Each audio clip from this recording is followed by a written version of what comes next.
Muy buenas noches, soy Estela Ruiz Díaz, estamos en el programa En Contexto, acá vía Noticias Paraguay, y bueno, como todos los miércoles tenemos el debate político. Sabemos que estamos en carrera por las elecciones presidenciales en abril del 2023 y vamos a renovar Presidencia de la República, el Congreso, Cámara de Diputados, Cámara de Senadores, gobernadores, juntas y juntas departamentales. Bueno, hoy tenemos una propuesta con ustedes. Nuestra idea era hacer un debate entre los candidatos liberales a la gobernación de Central. Lamentablemente, por razones de campaña, el intendente de Villa Elisa, Ricardo Estigarribia, no pudo asistir. Bueno, los esperamos en dos programas. Y aquí está con nosotros otros de los precandidatos del Partido Liberal. Diputado Edgar Acosta, muy buenas noches. Buenas noches, Estela. Un gusto compartir contigo, con la audiencia. Y bueno, no, la verdad es importante decir que Ricardo Estigarribia no quiere debatir conmigo. ¿No quiere? Ni el miércoles pasado, que le esperamos, yo fui invitado, acepté tranquilamente para hoy otra vez y no quiere debatir. Porque hay muchas cosas que explicar, o seguramente no hay propuesta, ¿verdad? Pero bueno, es la decisión que toma de ¿Por qué no quiere debatir, Y yo creo diputado? que no quiere debatir. Yo no sé si no tiene las propuestas bien definidas o solamente se encasilla en lo que hizo en un determinado momento en Villa Elisa, por una cuestión muy bueno mediáticamente, o sea, marketing. Pero yo que le conozco a profundidad hace más de 20 años, hay mucho que tiene que explicar. Desde el punto de vista de la propuesta, como también de las denuncias que pesan sobre él. Pero es importante porque en la interna eso se explique ya, porque si uno de los dos pasamos a ser candidato a la concertación frente a los colorados, la corrupción imperante del número 2, Hugo Javier, que resultó ser número 1 en sinvergüencía, la opción que tenemos que presentar es la honestidad, ¿verdad? O sea, tenemos que, si la enfermedad es la corrupción, tenemos que presentar enfrente una persona decente, una persona capaz y una persona honesta, ¿verdad? Entonces, todo hay que dirimir en esta instancia. Acá, conmigo, por ejemplo, que nos cuenten ese tema de que entre correligionarios no hay que hablar, no hay que exponer, porque eso es lo que le quieren algunas veces instalar determinados actores políticos. Conmigo que no cuenten para eso, porque hay que aclarar, porque hay que representar a la ciudadanía dignamente, con propuestas, pero también hay que mostrar una hoja de vida. Hablando de propuestas, diputado, ¿cuál es tu propuesta principal para Central? En primer lugar, nosotros tenemos que entrar ahí para sanear la gobernación desde el punto de vista de la corrupción imperante que hubo. No creo que haya sido una corrupción solamente con relación a las ONGs o relación, digamos, de haber cerrado puestos de salud. No, yo creo que hubo en esos 4 años cómplices internos también ahí. Yo no creo que todos los imputados representen los actos de corrupción. Desde aliados estratégicos, políticamente o administrativos, hay que hacer un análisis profundo porque la gente ya no quiere corruptos, porque la corrupción mata. Entonces hay que entrar a analizar a profundidad eso.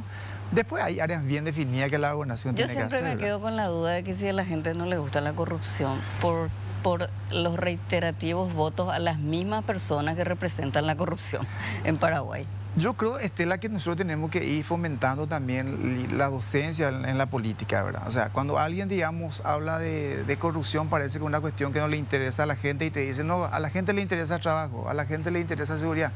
Pero la falta de trabajo es resultado fruto, digamos, de la corrupción también que hay.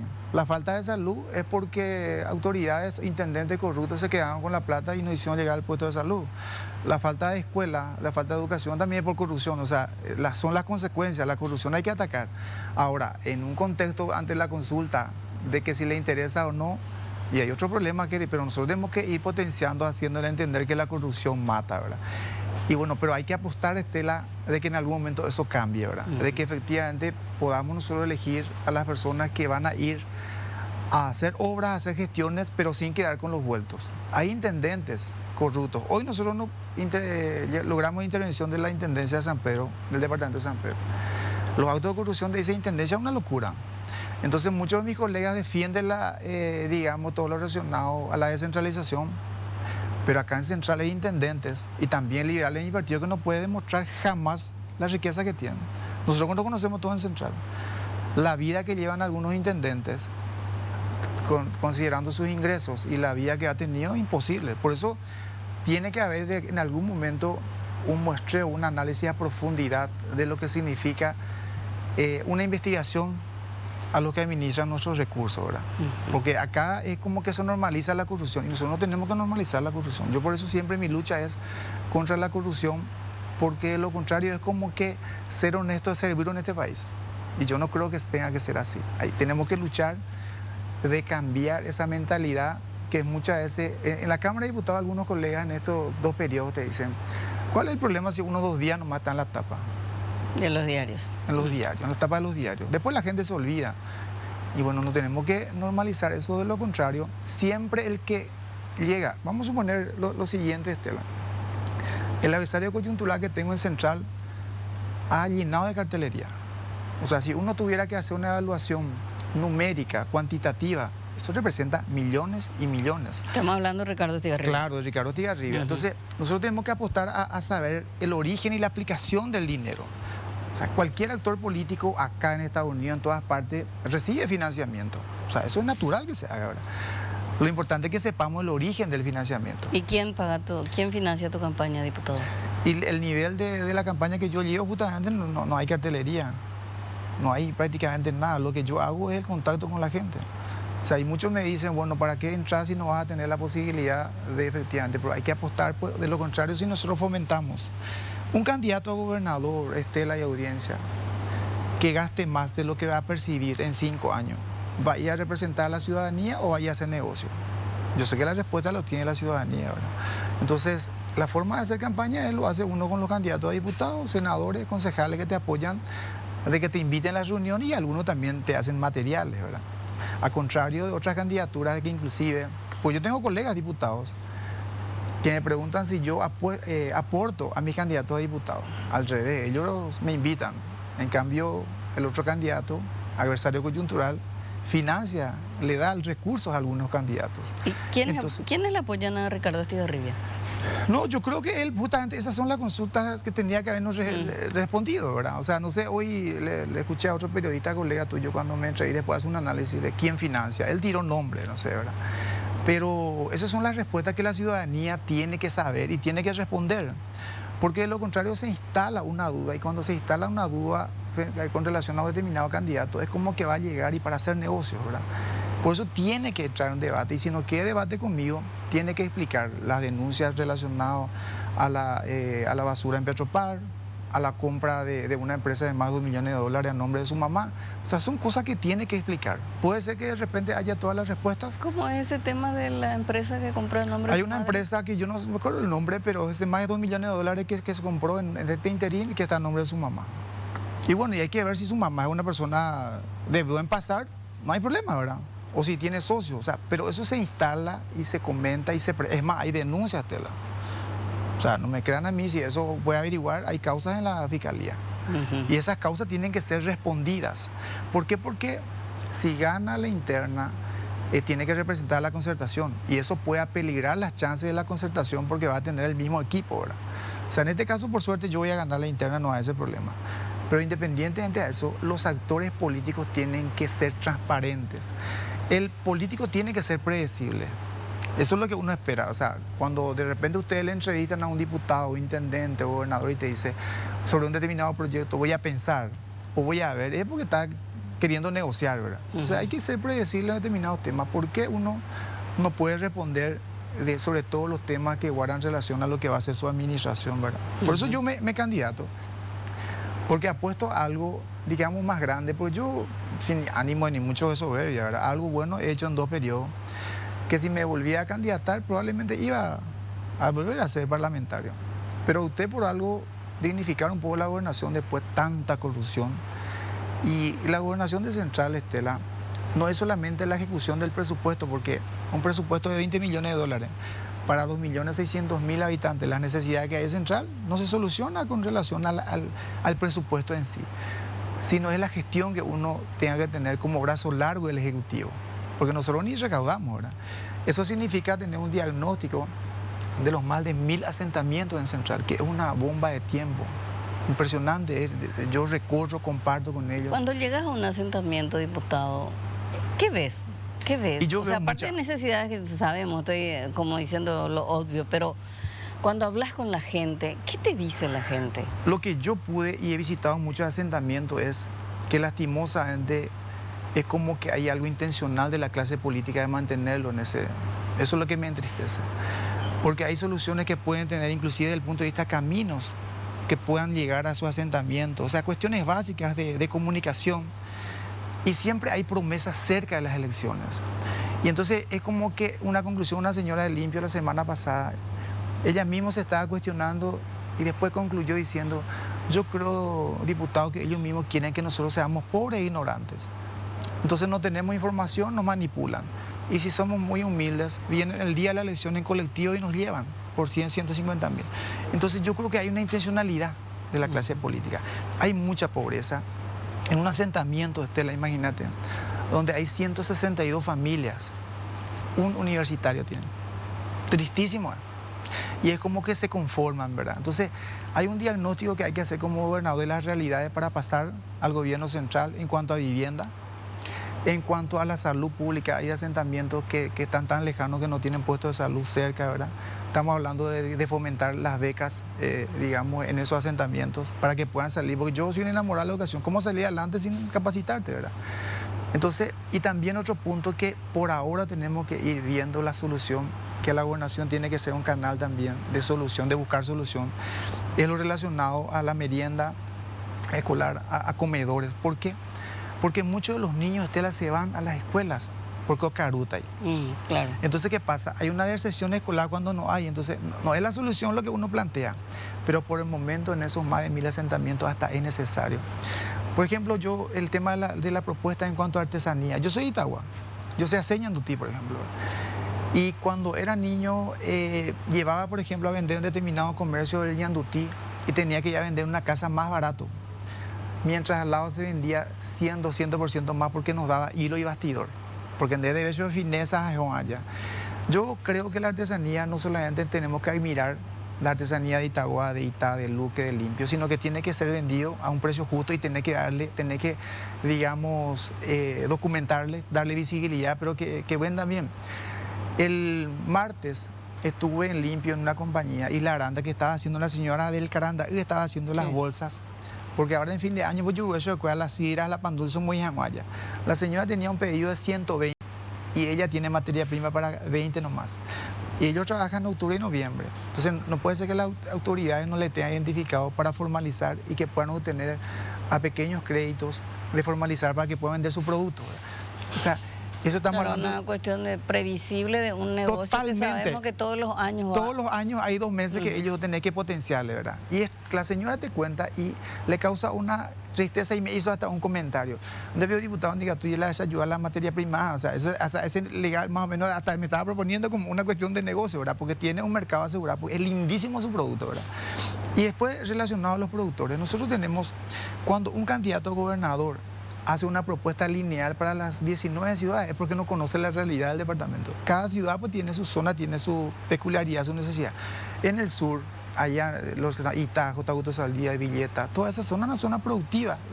Entonces vos tenés que ver todo lo que se refiere a una asistencia, que Hugo Javier cerró también todo el centro relacionado a investigación, a potenciarle, es darle no solamente asistencia técnica, no solamente...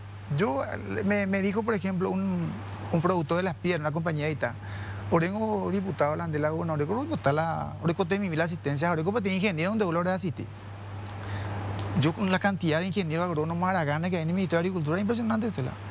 Esos ingenieros tienen que estar ahí ayudándole a la gente que está en la calle, en la chacra. Maravilla estudiar la ingeniería agrónomo de que hay que oficina, ¿verdad? O sea, hay que potenciarle y el gobierno departamental tiene que hacer el brazo largo. Pero no termina ahí. Nosotros tenemos que ver el mercado. O sea, no sé, la propuesta mía es hacia el sur tener un gran mercado de abasto del sur que sea una cuestión permanente. Cada hectárea, Estela, cuando hablamos nosotros de creación de fuentes de trabajo, cada hectárea de bien producida, producción hortícola, emplea a 9 a 10 personas. Y estamos hablando de los vecinos y familiares. Y el potencial que tenemos todavía en cuanto a, digamos, a calidad de tierra para cultivar es inmenso. Apenas cubrimos el 35% del mercado. O sea, esas hortalizas, esos tomates, lo que tenemos en las mesas de los paraguayos, nosotros apenas cubrimos el 35% del país. El resto es contrabando. O sea, ¿cómo nos vamos a potenciar un sector que tiene un potencial enorme, valga la redundancia, de darle todo lo que tenga? Yo hablé con el presidente de Crédito Agrícola y Habilitación me reuní porque uno pues tiene que hacer gestiones ya para cuando llegue, para tener un diagnóstico. Y me dijo, muchas veces se le ve al crédito agrícola como si fuera que nosotros trabajamos solamente con departamentos lejanos. Nada que ver, acá en Central nosotros vamos a trabajar con ustedes, ¿verdad? El censo agropecuario que se gastó en este 9 años como 40 millones de dólares, el 10% de eso nomás le aplicábamos en Central. Y te imaginas lo que íbamos a potenciar, ¿verdad? Entonces, otra propuesta cuando vemos hacia el norte. Estuve anoche en Roque Alonso. Roque Alonso tiene un potencial enorme porque está en la ribera del río. ¿Sabes lo que es que podamos nosotros potenciar y no es tan caro lo que relaciona a la franja que pueda tener para que sea una cuestión de zona turística, más aún con la cantidad de pescadores, pescadoras que tenemos fantásticos, ¿verdad? O sea, hay mucho por hacer y no se trata de una cuestión, digamos, presupuestaria que tenga que el gobernador inaugurar. Se trata de identificar, al ser de la misma línea, que esperemos que la concertación gane, no hace falta que el gobernador, yo no quiero que me aumenten a mí. Si el Ministerio de Agricultura va a potenciar el sector agrícola, agricultura familiar, pues que figure el Ministerio de Agricultura, ¿verdad? Si tenemos que nosotros potenciar todo lo relacionado a las becas, a la educación, pues el Ministerio de Educación, nosotros tenemos que cambiar la vida de Central en estos 5 años, se puede hacer con capacidad, pero con decencia. O sea, cuando autoridades te dicen inauguran obras y se quedan con el 40%, no sirve.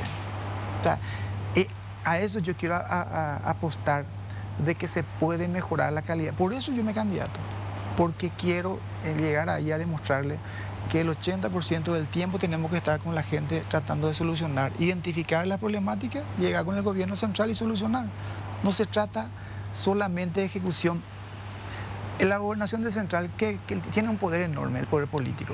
Vos sos gobernador. Sí, porque tenés, es la región más grande, más poblada y con una población electoral. Vos sos el gobernador más, digamos, con poder de 2.600.000 habitantes. Vos sos el gobernador de un departamento de más de 1.000 escuelas. Vos sos el gobernador donde hay 19 intendencias fuertísimos. El gobernador que comparte con la mayor cantidad de diputados, que son 20. Y el poder político que te ejerce, ningún gobierno central no te va a apoyar si tu pueblo te acompaña. Por eso no se trata solamente... insisto mucho con esto porque el jueves pasado un joven me preguntó, ¿verdad? Me dijo que el presupuesto de la gobernación de Central es casi lo mismo de San Lorenzo nomás. Maravilloso, después la plata para ella, pota. Y ahí uno... O sea, es como una cuestión de docencia y analiza el poder político, ¿verdad? Entonces le explicamos a los jóvenes y ahí, de lo contrario, es como que, ¿qué es lo que vas a hacer con esto? Un departamento enorme, ¿verdad? Y es el poder político, de que realmente vos, con tu accionar, queriendo a la gente y siendo honesto, puedas cambiar la vida de la gente. Y a eso apuesto.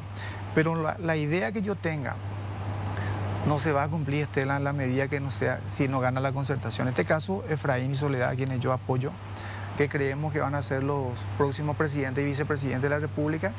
Yo he hablado, yo he aceptado la candidatura a pedido de Efraín Alegre y de Soledad Núñez. Una conversación así, de que si gobernamos juntos, de tener un poder, contacto directo con la ciudadanía y tratar de solucionar.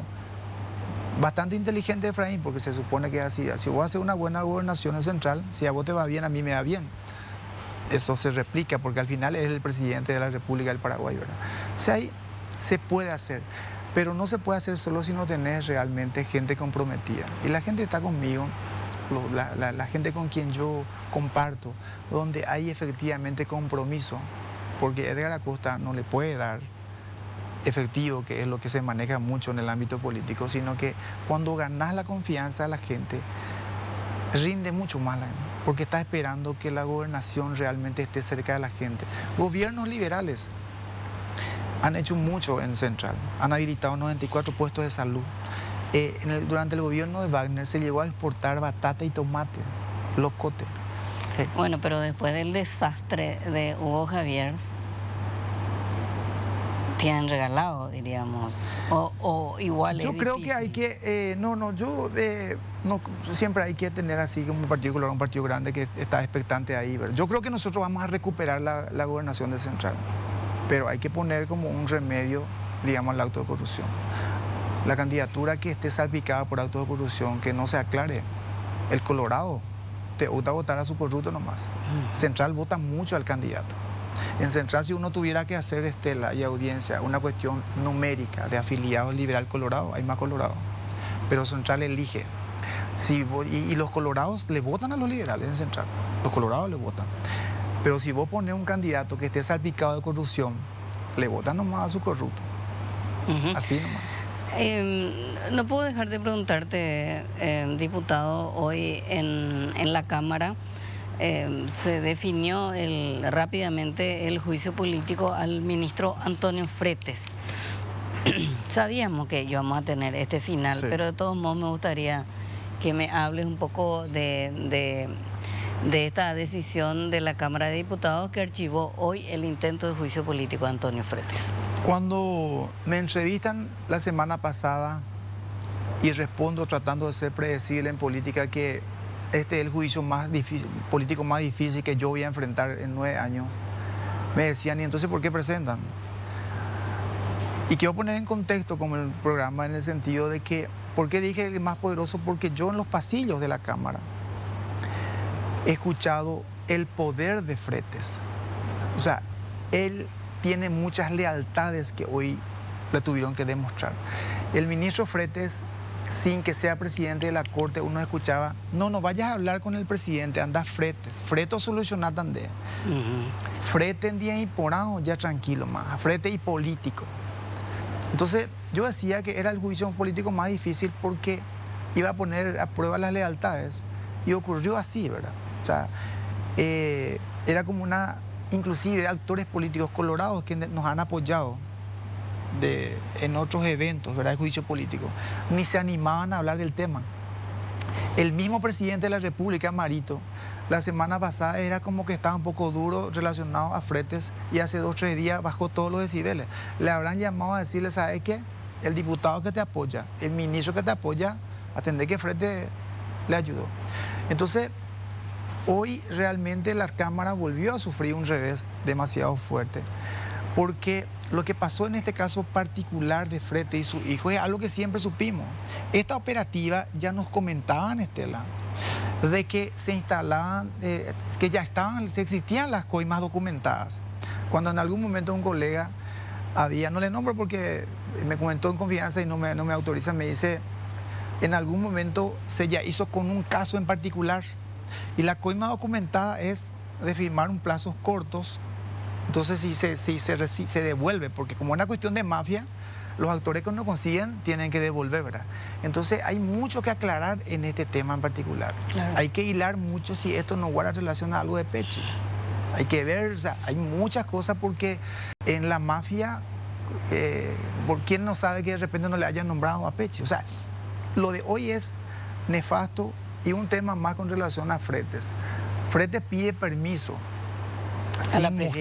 sin mostrar su certificado médico. Claro. Está enfermo para la presidencia, pero no está enfermo para ejercer su rol de ministro. Claro. Un absurdo. Un absurdo, y le toca la oreja a los parlamentarios, a la ciudadanía, y espero que también hoy nuevamente la cicatriz colorada. El Partido Colorado, y no los colorados nuestros vecinos, que con quienes compartimos, sino estos que administran en nombre de ellos, cuando tienen que defender negocios se unen todos. O sea, ellos no defienden los intereses de la ciudadanía, ellos defienden negocios. Y Antonio Fretes es demasiado importante para nosotros. Bueno, pero parte de tu bancada también estuvo en el mismo enjuague. Y bueno, pero yo justamente, parte de mi partido siempre ha estado en el enjuague, y un partido, el llanismo es fundamental. Y cuando hay actores de otras líneas que comparten, hay que también señalar con nombre y apellido. Yo no tengo problema porque así únicamente, porque yo tengo un principio liberal, cual es ataco, digamos, no estoy de acuerdo con las decisiones que tomen, pero ¿cuál es el arma poderoso que tiene la ciudadanía? Es el voto. Al político tradicional, colorado, y de mi partido, que ya también entró en el juego, le podés gritar, le podés decir grosería, hasta pegar, no le afecta, Estela. Hay que votarle en contra. Diputado, muchísimas gracias. Un gusto, Estela, compartir contigo, y bueno, siempre dispuesto a responder lo que sea, porque una autoridad que quiere llegar a administrar los recursos de la gente de Central no tiene que subir nada. Muchísimas gracias, diputado Edgar Acosta, del Partido Liberal Radical Auténtico. Él es precandidato a gobernador de Central. Bueno, en el segundo bloque tenemos a nuestras invitadas especiales, ellas todas candidatas a diputadas por Asunción y Central, enseguida aquí en Contexto. Bien, continuamos aquí en Contexto. Le enviamos un saludo al compañero Fito Cabral. Hoy es una especie de colación de su hija, así que le enviamos saludos desde aquí. Bueno, en este segundo bloque tenemos a precandidatas a diputadas por Asunción y Central. Variamos un poquitito la representación, diríamos, todas candidatas mujeres. Así que ya voy a empezar con mi primera invitada.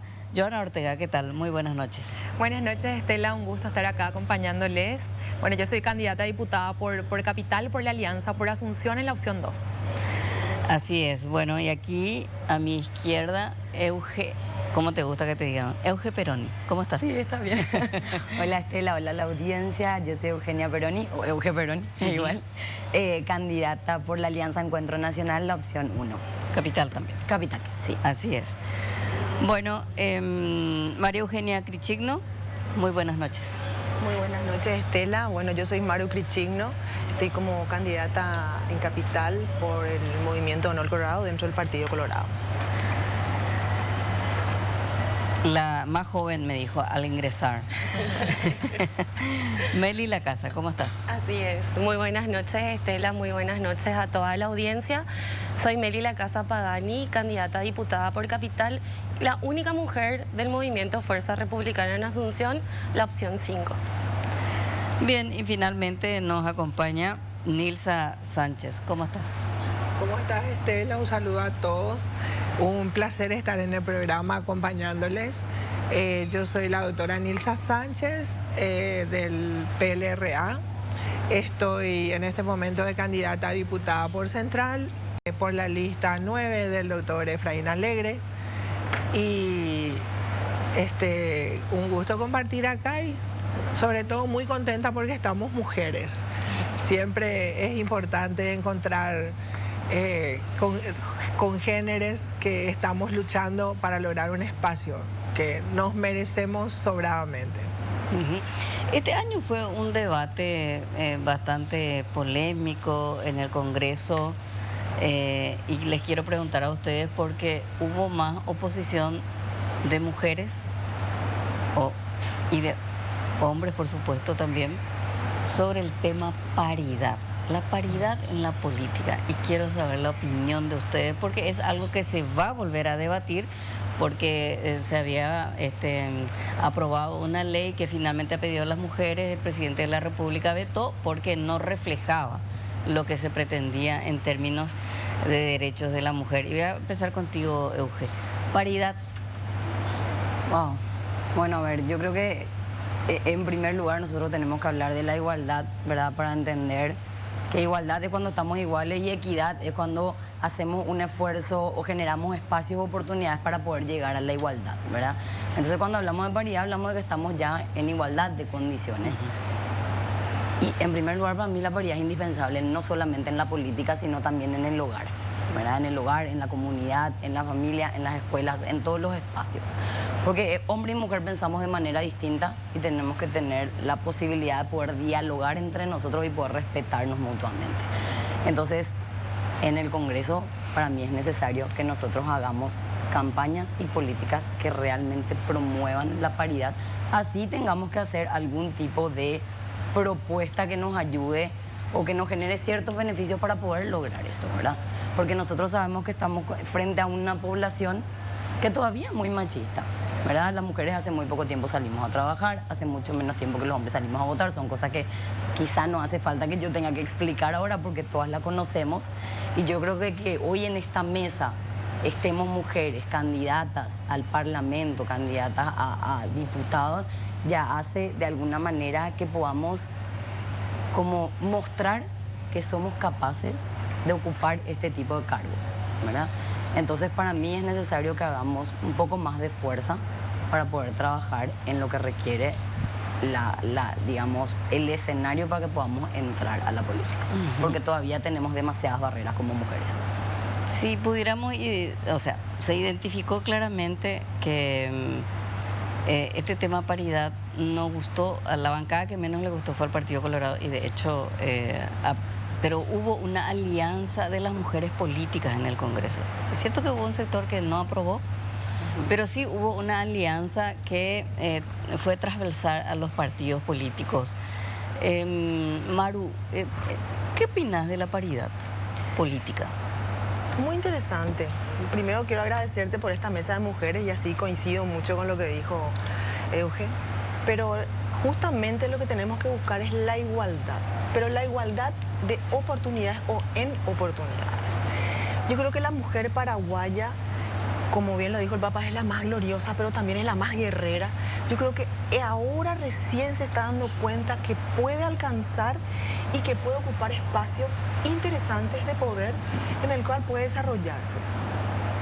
Antes vos sabés que la mujer no se animaba a incursionar en política. Sin embargo, llegamos en un momento en donde hubo muchas candidatas mujeres, inclusive tuvimos bastante número de diputadas en su momento, pero eso fue bajando de nuevo y volvimos a retroceder. Es como que otra vez no nos animamos mucho, ¿verdad? ¿Podemos llamarle que sea algo un poco de machismo por la sociedad? Tal vez no, sino que yo creo que la mujer hoy sí, más allá de que ya se está preparando, está entendiendo que sí puede y que le está gustando entrar en política. Después le hice una pregunta a Nilsa Sánchez, porque creo que es un poco la más política de la mesa, con más trayectoria, porque yo hace 32 años más o menos que hago periodismo, cubrí siempre partidos políticos y tengo una opinión distinta a la que planteas, Maru, porque yo creo que si hay algo que he visto es la participación y el compromiso de la mujer colorada y liberal en el trabajo político. Pero lo que nunca he visto son las oportunidades dentro de su partido. Pero vamos a seguir escuchando a Meli ahora. Bueno, respecto a la paridad, creo que lo primero que tendríamos que hacer es controlar y verificar el decreto reglamentario, a ver cuáles son las modificaciones que se tienen que hacer. Porque es cierto, nosotras las mujeres hoy necesitamos espacios, pero también necesitamos leyes que acompañen esos espacios que vamos a ir ocupando.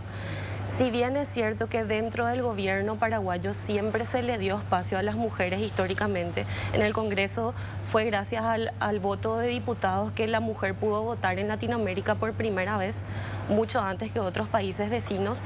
Nos dan espacio, pero todavía nosotras necesitamos leyes que acompañen esas oportunidades que tenemos. Entonces considero que sí, hoy es una necesidad tener paridad bajo una ley. Lastimosamente todavía sería fantástico que no tengamos que recurrir a leyes para que las mujeres tengan mayores espacios, pero como es nuestra realidad, entonces nosotras somos las que tenemos que de frente asumir esas responsabilidades y las que tenemos la oportunidad de llegar, como pasar la mano a la que viene detrás para seguir sumándonos en política y ocupar espacios, porque a mi criterio, como dijiste, soy la más joven, pero creo que nosotras las mujeres todavía no conquistamos todos los espacios políticos que podríamos conquistar en nuestro país. Estamos en un inicio recién de ese proceso y si nosotras, independientemente del color o del partido que seamos, entendemos que podemos llegar y que no solamente somos operadoras políticas que juntamos votos para el día de, sino que también somos líderes, creo que el Paraguay se va a ir transformando para bien. Claro, porque el tema puede decir no quieren o no le dejan, ¿verdad? Pero Nilsa. Sí, y bueno, la verdad que yo represento al PLRA y nosotros en el partido tenemos sí una paridad efectiva. Se estableció en la última convención del partido una reglamentación por el cual las mujeres ocupamos exactamente el 50% en las listas. O sea, nosotros como partido hemos hecho la reglamentación que es necesaria para que efectivamente las mujeres ocupen ese 50% y logremos la paridad. Y es eso lo que todas nuestras listas que ahora están en competencia, ¿verdad?, para las elecciones internas, están compuestas por un 50% varones y 50% mujeres.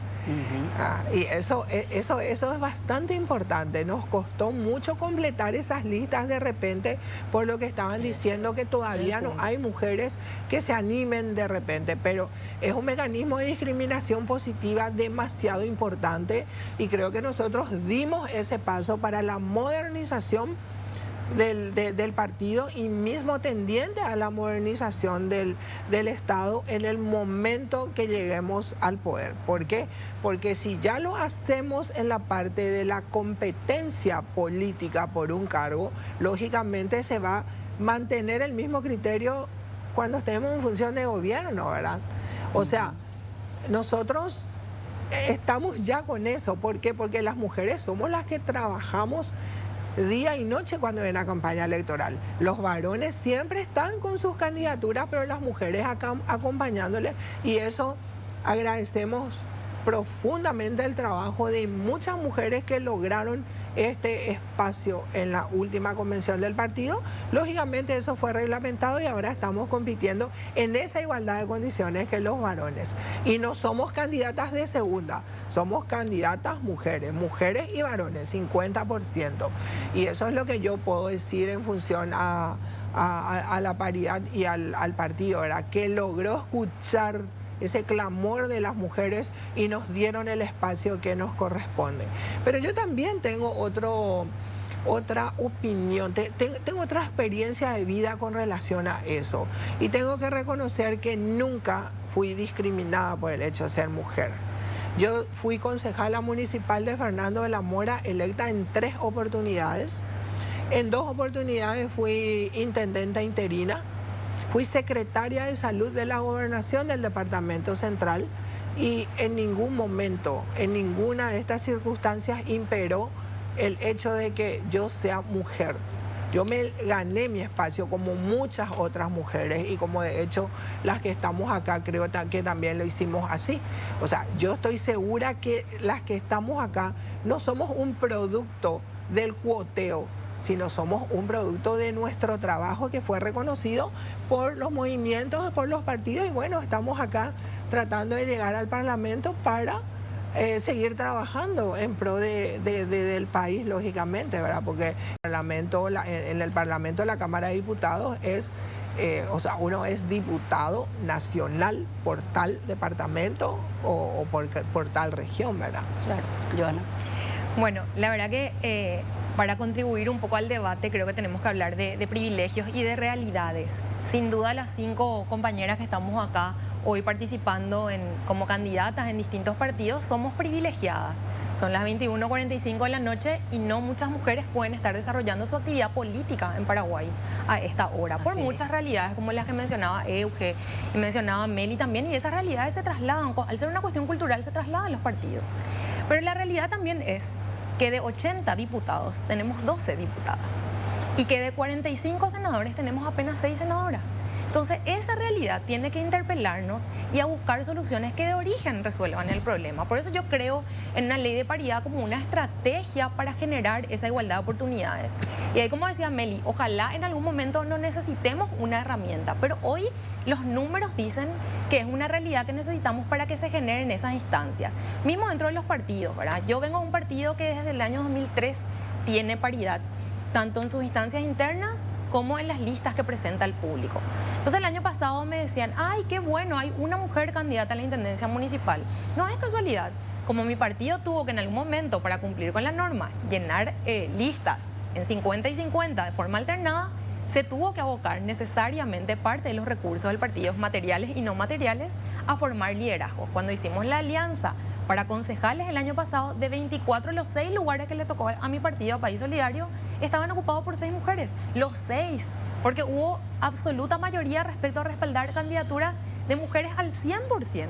Y se puede también, pero es resultado de un proceso de una igualdad y de una equidad en la participación política dentro del partido. Y creo que lo que la ley de paridad busca un poco es que eso se replique y no se deje solamente a merced de los partidos resolver si quieren paridad o no, sino busquemos, y no solo en los partidos, ese tipo de instancias, sino también en los centros de estudiantes y en otro tipo de organizaciones de la sociedad que nos permitan garantizar, digamos, esa participación paritaria en las iglesias, en los colegios, en todas las instancias, y que de alguna manera se vuelva cultural también la participación equitativa entre hombres y mujeres.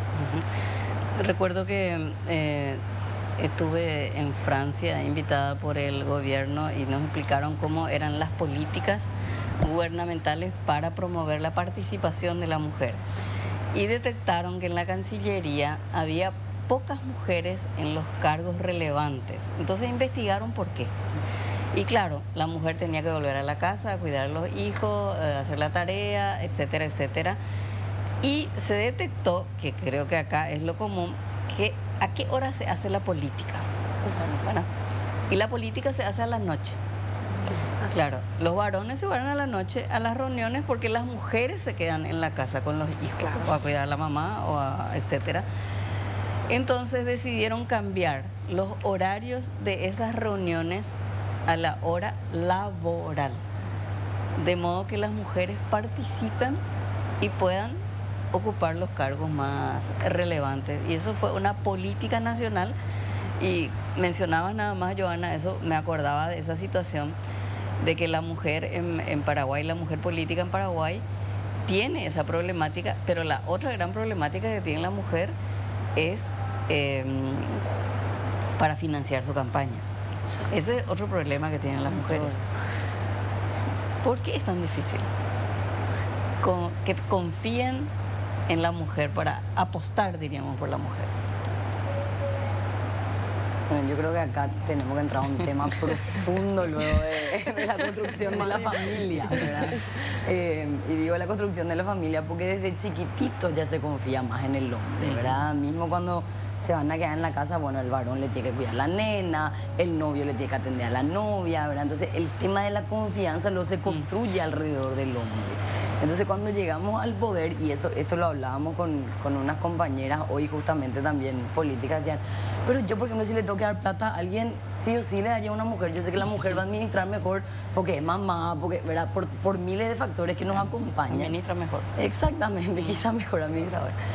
Y de verdad me parece que en la coyuntura en la que vivimos, no sé si se desconfía más de la mujer, pero se aposta menos a la mujer por este tema que tenemos, que lo repitió en las compañeras, y es la baja participación femenina que tenemos. Entonces, al tener una baja participación femenina, nosotros desconocemos los resultados que puede tener una mujer al ocupar cargos de poder, ¿verdad? Entonces, nosotros vemos, bueno, esta es la empresa que salió, la mejor empresa del año. ¿A cargo de quién está? De un hombre. ¿Verdad? En la mayoría de las empresas en Paraguay, sus gerentes son hombres, ¿verdad? Para no entrar al sector público, que Joana ya lo describió súper bien. Entonces, claro, cuando uno mide el éxito, lo mide y le tiene un nombre en la cúpula. Entonces es mucho más fácil relacionar el éxito con la figura masculina.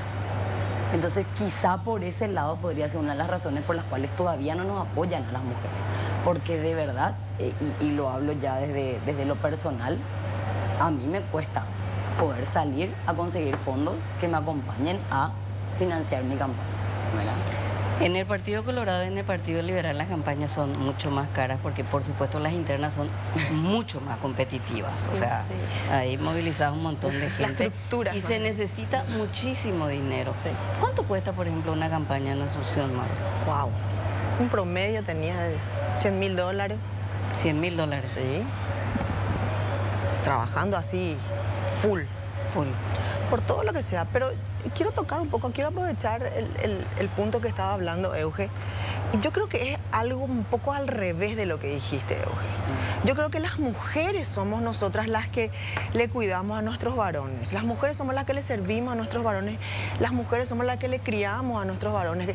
Las hermanitas le tienen que cuidar al hermanito, hay que servirle al hermanito, hay que servirle al papá, hay que servirle, ¿verdad? Entonces, nosotras mismas nos relegamos un poco. Ya es una cuestión cultural. Ella me hablaba de protección, sí, no más de que cuidado. Claro, pero yo te digo nomás, al relegarnos nosotras, entonces nosotras nos quedamos a un costado y no nos capacitamos, no nos enfrentamos, no nos vamos a estas reuniones de noche, no le decimos yo quiero participar, yo quiero hacer eso, porque nosotros somos las que cuidamos más el hogar. En administración yo estoy segura que la mujer es mucho más administradora, mucho mejor administradora, ¿verdad? Porque podemos hacerlo muchas cosas al mismo tiempo, es una capacidad innata que tiene la mujer. Y entonces yo creo que por eso fue que la mujer paraguaya no se construyó en la política. Más que nada fue por eso, ¿verdad? Entonces los varones sí, porque pueden cumplir los horarios nocturnos, porque pueden hacer política en el trabajo. Y hoy en Paraguay las mejores empresas están manejadas por mujeres, las gerentes generales son las mujeres. Vos te pones a ver las estadísticas. Hay empresas súper exitosas que tienen más mujeres que varones también. O sea, estamos empezando a darnos cuenta, por eso, tanto la mujer como el del frente se está dando cuenta que la mujer tiene esa capacidad de liderar, ¿verdad? Ya sea desde el sector público o privado. Hoy también tenemos muchas mujeres ministras, que también hay que decirlo, pero yo creo que la mujer se está dando su espacio, se está poniendo fuerte y eso es muy importante, pero sí el financiamiento nos cuesta más por todo esto cultural que decimos. Somos las que tenemos menos dinero, somos las que nos quedamos, trabajamos menos, hoy todavía la mujer gana menos que el hombre, entonces es un proceso, pero creo que estamos adelantándonos. ¿Cuánto cuesta una campaña en Central, Nilsa? ¡Wow!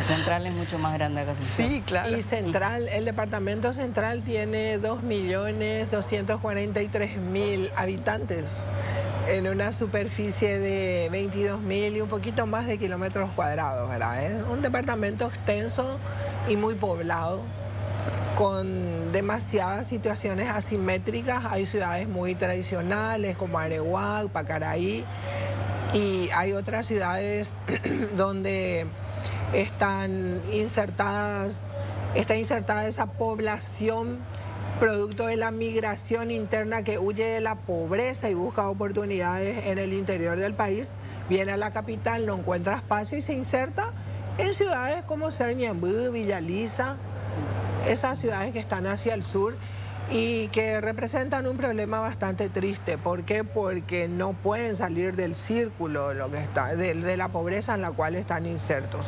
Entonces la problemática es muy diversa. En todo el departamento tenés cuestiones particulares en todos los distritos. Y la campaña aproximadamente en el departamento central nosotros calculamos que para ganar un escaño para las próximas generales, porque ahora todas estamos enfrentando a las elecciones internas del 18 de diciembre, pero ahí no termina. Esto va para el 30 de abril, ¿verdad? Tenemos una segunda etapa que es la campaña nacional. Y aproximadamente me voy a quedar corta si digo que sería unos $100.000. También. Sí, eso es porque por la cantidad de votos que uno necesita y porque de verdad con este sistema de voto preferencial es la persona la que está en juego. Ya no es una lista. Y eso es bastante positivo. Yo creo que particularmente... ¿Quién te financia la campaña? Por ejemplo, Maru, ¿quién te financia la campaña? Yo me financio mi campaña, sí. Yo trabajo, hacemos muchos eventos, cenas, juntamos, la gente te ayuda. ¿Nilsa?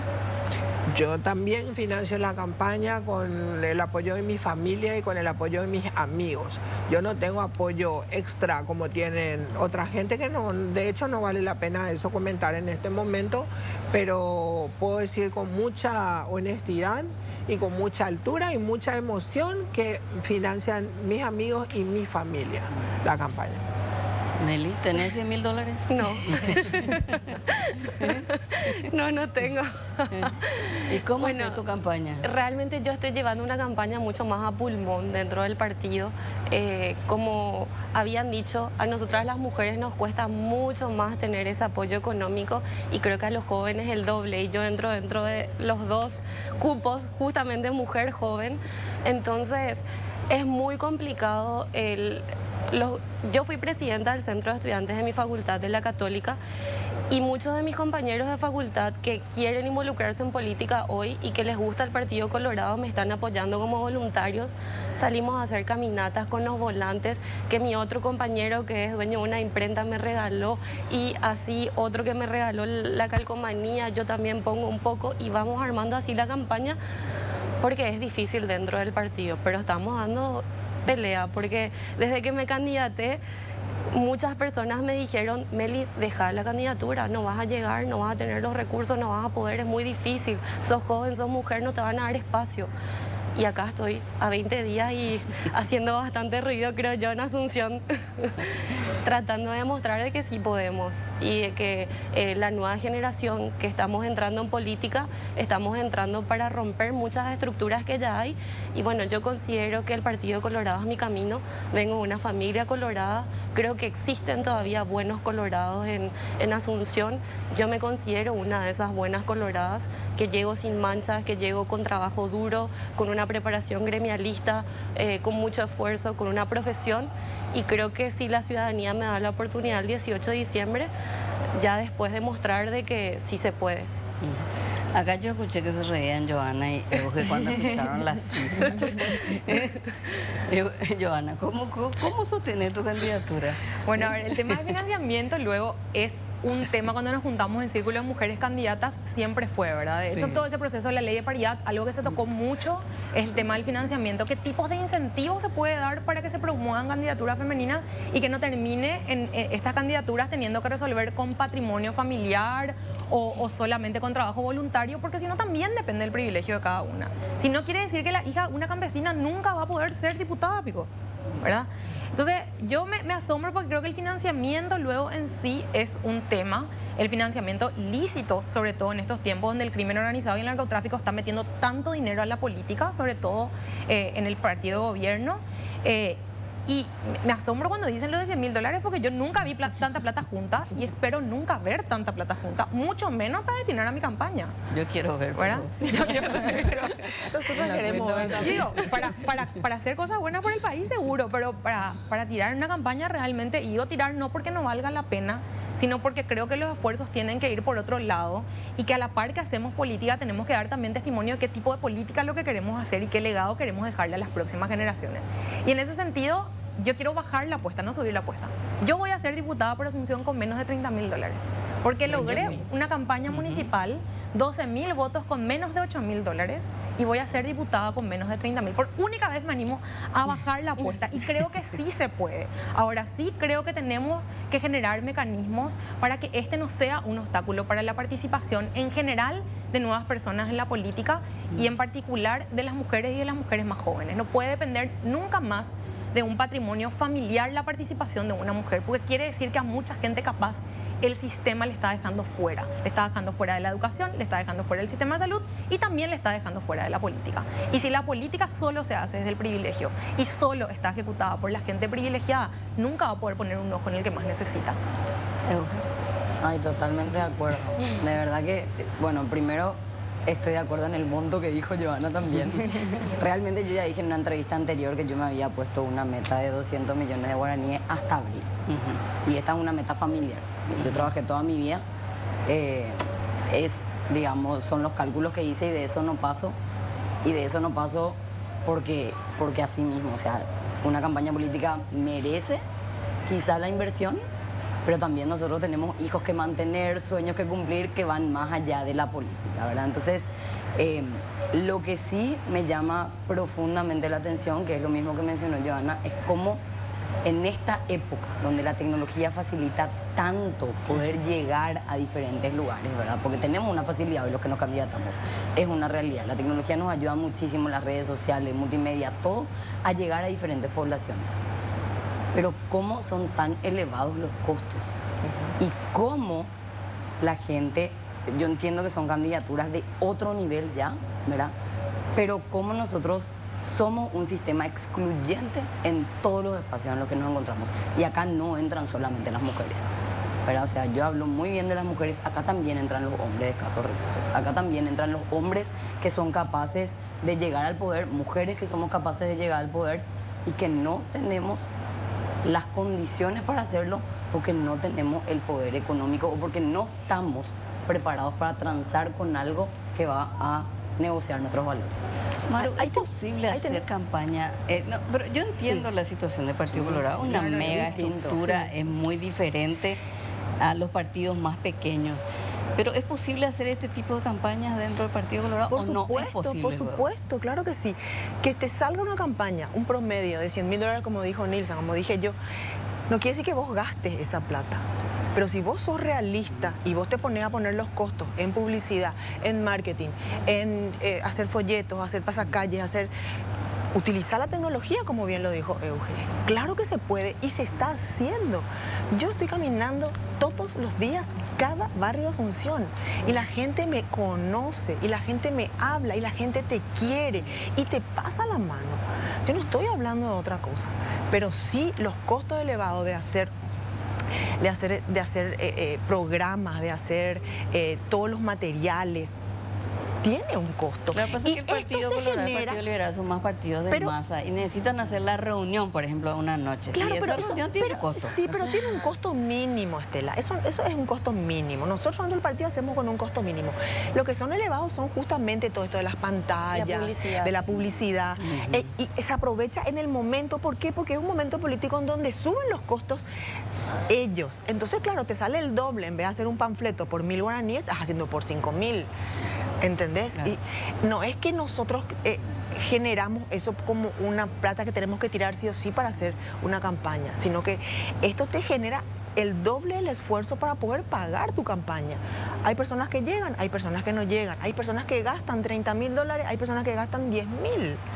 ¿Entendés? Porque tienen el apoyo, tienen mucha gente. Y en los partidos grandes como el Partido Colorado, que tiene una estructura muy grande, yo creo que es más fácil inclusive hacer ese tipo de campañas baratas, porque más nosotras que caminamos mucho, que nos conocemos mucho, que somos muchos, entonces voy a tener esa estructura. Y la gente te conoce. Entonces el gasto es mínimo. Y no solamente eso, con este nuevo sistema la metodología de campaña cambió. Exactamente. Porque vos tenés un abanico de candidatos dentro del Partido Colorado mismo. Así es. Que si vos no salís a caminar y saludarle a la gente y pasarle la mano, no van a saber por quién votar. Porque por más que le llegue 1.000 mensajes masivos o vea todos los días tu cara en la pantalla, la gente necesita todavía ese contacto, ese saludo, saber quién es su candidato, qué es lo que piensa, saber por lo menos el hola, cómo te dice, para ver si es confiable o no y si te va a representar o no en el Congreso realmente. Porque pasó muchas veces que la ciudadanía votó por el que era más popular y al final terminaron decepcionados. Entonces hoy el nuevo sistema te exige a caminar y eso disminuye los costos. Por eso en mi caso yo estoy llevando una campaña muy a pulmón y es posible.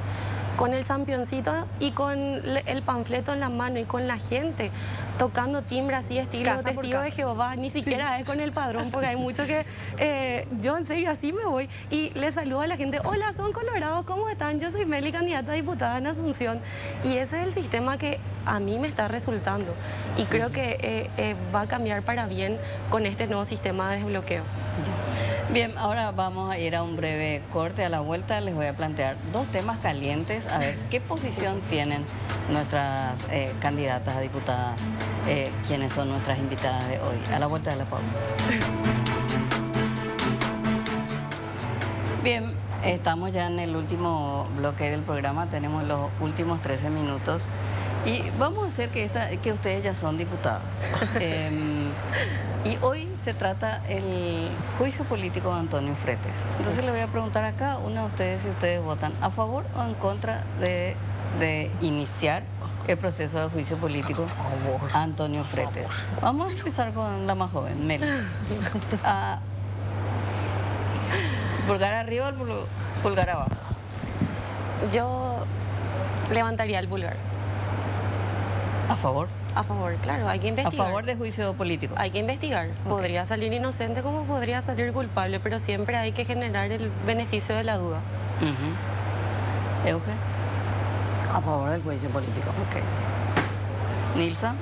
Por supuesto que a favor del juicio político. El país está como está debido a este tipo de cosas. Este Parlamento no fue capaz de tomar posiciones firmes en contra de gente que con el sello de la corrupción continúa impunemente en el país. Y eso a favor del juicio político. Por supuesto, a favor del juicio político. Y siempre. A favor. A favor. A favor. Bueno, acá hay mayoría absoluta. Wow. Sí. Del juicio político, porque es cierto lo que dicen, el inicio del proceso de juicio político se da en la Cámara de Diputados, porque en realidad el Senado es el que se convierte en tribunal y donde se dirime si es inocente o culpable. Sabemos que es una cuestión política, pero hoy la Cámara de Diputados archivó el pedido de juicio político con votos de tu bancada, Maru, y con votos de tu bancada, Meli, y con parte de votos de tu bancada, Nilsa. Así Pero mismo. yo, por Sí. ejemplo, considero que ante la duda se tiene que generar la investigación siempre. Nosotros ya no podemos seguir siendo una bancada en donde se le defiende a las personas por telefonazos nomás o porque es amigo de alguien, sino que tenemos que ser mucho más duros cuando lleguemos al Congreso y si hay duda de algún delito, de algún caso de corrupción, de algún agravio, de sea quien sea la persona, sea un ministro del Poder Ejecutivo, sea un juez, sea una persona, quien sea, tiene que ir a investigación, o si no el país no va a progresar. Quiero Bien. faltar una Otro- cosa, si me permitís. Sí. Yo no solamente voy a apoyar el juicio político a las personas que tienen indicio de corrupción, sino que voy a operar para que el resultado sea positivo. Porque ¿qué pasó en esta Cámara muchas veces? No se operaron. Muchos diputados con muchos discursos lógicamente en contra y sacando toda la lista de antecedentes de la persona, pero nadie operó eso. En la Cámara tenés que operar, tenés que tener lo que se llama saber operar para llegar a un resultado. Y eso yo sí voy a hacer. Yo vengo de un entrenamiento de 3 periodos de junta municipal y sé cómo se logran los objetivos propuestos. Lo que uno quiere lograr en una corporación legislativa no solamente tiene que pensarse y utilizarse la parte teórica, los escritos, las acusaciones, hay que operar. Yo les puedo asegurar que el tema de la fiscal Sandra Quiñones, ¿por qué no prosperó? Porque no se operó. Muchos, y con mucha responsabilidad digo, espero que no se sientan ofendidos, muchos hicieron muy buenos discursos. Totalmente de acuerdo con todo eso, pero nadie se ocupó de operar para que hubieran votos. Y con responsabilidad digo que el día que hubieron los votos para sacarla a Sandra Quiñones, ese día no se votó. ¿Por qué? Porque nadie operó. Y ese es el problema de la Cámara. Yo creo que se sabe operar, por eso se hizo lo que se hizo hoy. Al revés. Este es el resultado de una operación también. Depende, por eso tiene que ser en forma positiva o negativa. Eso Porque hay que hay una saber. complicidad también en Claro. cuanto a la protección política que se le da y viceversa, tanto en la Fiscalía como en la Corte. Entonces, mientras esos intereses estén cooptados por grupos que se incrustan en el Parlamento, que es donde se debiera dirimir, obviamente esto va a seguir sucediendo. Claro. Ustedes van a ser diputadas por Asunción, por Central, pero van a tocar todos los temas del país. O sea, no es que ahí van a ir a defender solamente lo que les pertenece a su región geográficamente hablando, ¿verdad? Un tema muy caliente en estos días y le pregunto a ustedes qué harían en un debate político más allá del tema legislativo. Este debate que se instaló como tema de campaña electoral, el tema de la transformación educativa. Porque en general cuando uno habla con un político, siempre te dicen voy a trabajar por la mejor educación, por una educación de calidad, por la salud pública para todos, etcétera, etcétera. Pero finalmente cuando se dan estos grandes debates sobre la educación, se genera este tipo de polémica, controversia. Bueno, yo tengo una posición con respecto a este tema, veo que hay mucha operación política violenta de odio que no tiene nada que ver en realidad con el proyecto de transformación educativa. Y me gustaría empezar contigo, Maru, porque sos decana, creo, no sé si seguís siendo decana de la universidad, entonces tenés más trabajado el tema de educación y me gustaría tu posición con respecto a este tema hoy en discusión, que es la transformación educativa y que se está frenando la reforma por razones totalmente delirantes, porque yo no encuentro otra palabra. Bueno, opinión personal. Creo que realmente es una discusión que no tiene por qué darse en este momento, habiendo tantos otros puntos básicos que nuestra educación no tiene. Y podemos hablar de 3 cosas muy importantes, básicas, que hoy nuestros niños, si vamos a hablar de la educación primaria, no tienen. No tienen infraestructura, no estamos peleando por otras cosas. No tienen docentes que necesitan capacidad, más capacitación y mejor salario. No tienen. Y no tienen materiales para enfrentar ese curso de día a día, esas clases de día a día. Y nosotros nos estamos peleando por una ideología de género que ni siquiera es necesaria en este momento. Yo creo que debería hacerse el análisis, la discusión como corresponde, pero no en este momento ni en este contexto.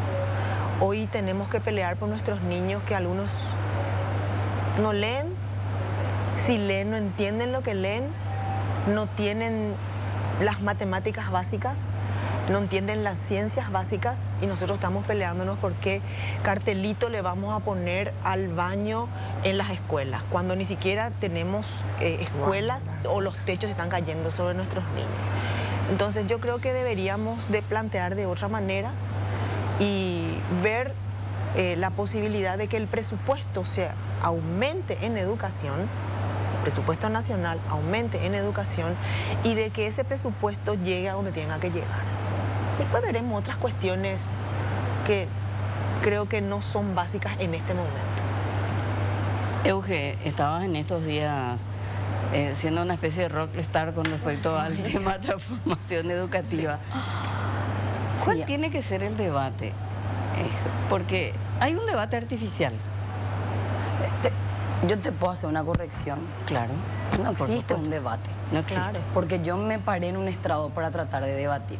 Ujú. Y recibí ofensas y agresiones desde que me subí hasta que me bajé. Entonces, un debate no existe, existe una confrontación que yo creo que no está luego politizada, porque la educación es política, ¿verdad? Todos los aspectos de nuestra vida son política, digamos, se encuentran enmarcados en la política. Acá tenemos una confrontación partidizada, ¿verdad? Que yo creo que está partidizada con miras a las elecciones y que fragmenta a toda la sociedad en este momento, y la fragmenta a través del miedo.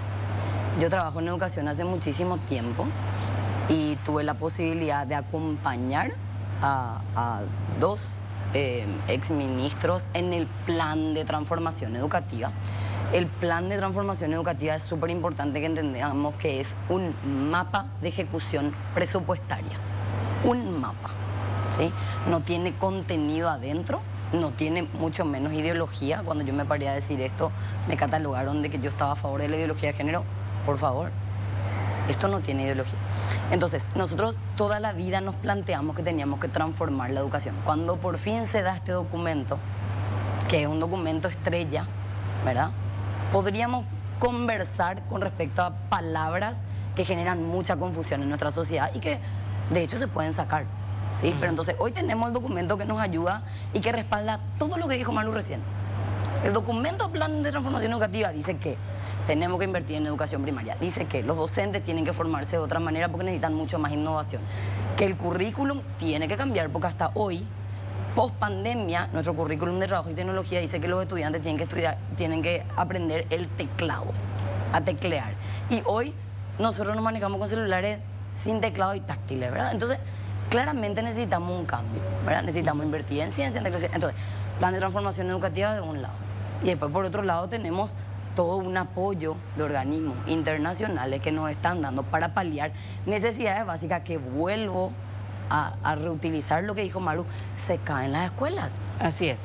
Necesitamos debate entonces. Necesitamos debate. No. Perdón por cortarte porque tengo Tranquila. 3 minutos nomás ya. Ok. Meli.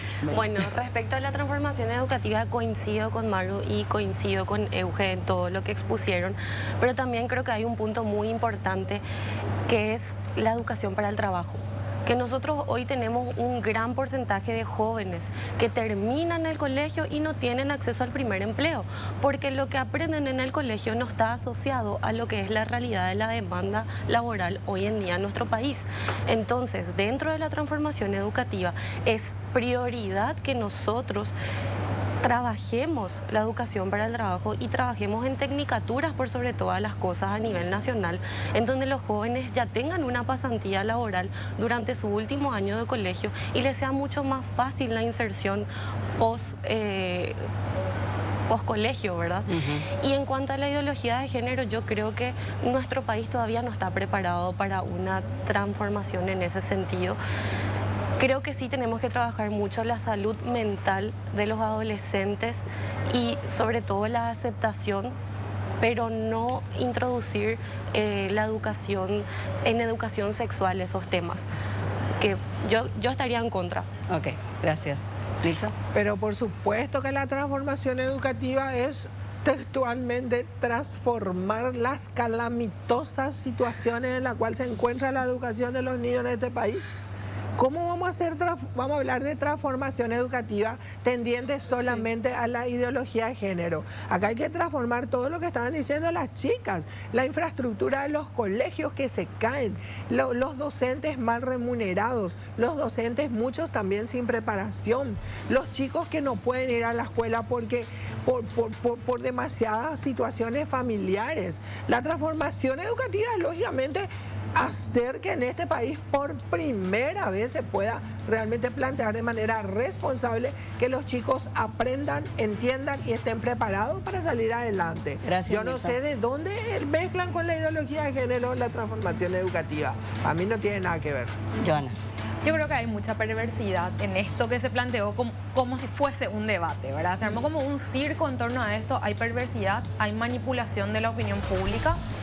Y hay esto de la instalación del miedo que decía Euge, y estoy de acuerdo con ella, que se pretende utilizar como una herramienta para hacer campaña política. Claro. Y eso me parece súper preocupante, que cualquier tema relacionado a la educación, habiendo hoy 400.000 niños y niñas fuera de las escuelas, fuera de nuestro sistema educativo, nosotros planteemos en este sentido el debate, ¿verdad? Y acá hay que tener coraje para decir unas cosas. Utilizan esto porque este es el modelo de debate, entre comillas, que utilizaron en muchos países que pasaron por procesos electorales distintos para meter miedo y para proteger intereses de algunos patrones que están detrás de esto. Para no hablar de los verdaderos problemas del Paraguay. Para no hablar de los verdaderos problemas y sobre todo para no desenmascarar a quienes están detrás de esta campaña. Son los mismos dueños de tabacalera que le fuman en la cara a la gente y que no pagan impuestos y un montón de cuestiones más. Eso podemos entrar ahí en un largo debate, pero hay que ser honestos con lo que se plantea y honestos con a quién defendemos y por qué motivo algunos defienden a algunos patrones. Perfecto. Yo les agradezco muchísimo este debate honesto que tuvimos, me parece, aquí. Así que bueno, vamos a seguir charlando porque se vienen las internas y luego las generales. Muchísimas gracias y nos vemos nuevamente el próximo miércoles.